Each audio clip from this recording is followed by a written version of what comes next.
वो कहते हैं कभी भी किसी से आवश्यकता से अधिक अपेक्षाएं ना रखें, अक्सर टूट ही जाते हैं। बेचारे वामपंथी सोचे थे कि चंद्रचूड़ अंकल आएंगे, उनकी नैया पार लगाएंगे और भारत को वर्कर्स पैराडाइस यानी वामपंथियों को स्वर्ग बना देंगे, परंतु जस्टिस चंद्रचूड़ के कुछ और ही विचार थे।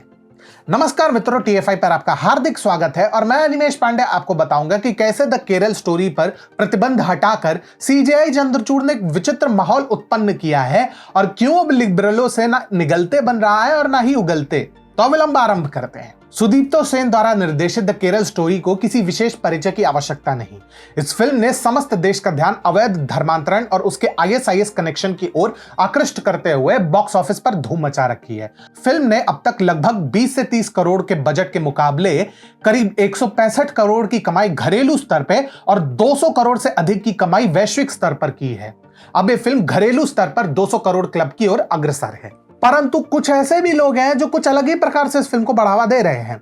जहां तमिलनाडु के अधिकतम हॉल ने इस फिल्म को सुरक्षा कारणों से स्क्रीनिंग से मना किया, तो बंगाल सरकार ने एक कदम आगे बढ़ते हुए इसे राज्य की सुरक्षा के लिए खतरा बताया और इस फिल्म पर अविलंब प्रतिबंध लगा दिया।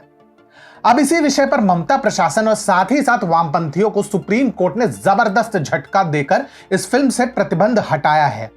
जहां प्रतिबंध के समर्थन में कपिल सिब्बल से लेकर अभिषेक मनु सिंघवी बंगाल का पक्ष ले रहे थे, तो वहीं जनता और केंद्र सरकार की ओर से हरीश साल्वे जैसे अधिवक्ता उपस्थित थे।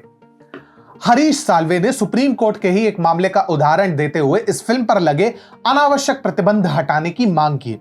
उनके अनुसार जब 2019 में भविष्यतर भूत पर ममता सरकार द्वारा लगाया गया प्रतिबंध हटाया जा सकता है, तो फिर इसे क्यों नहीं।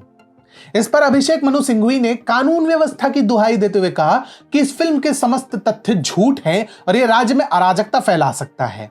इसके अतिरिक्त उन्होंने राज्य में अल्पसंख्यकों की संख्या का भी वास्ता दिया।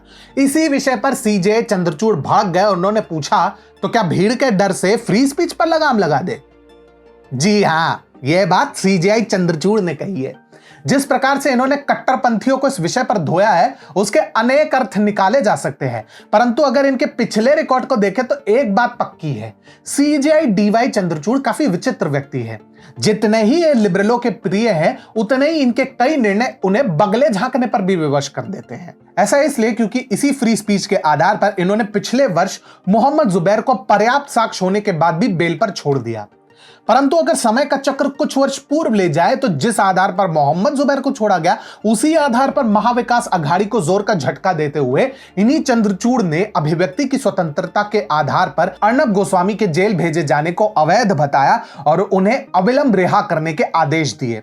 भाई, इस निष्पक्षता पे तो एक शोध बनता है।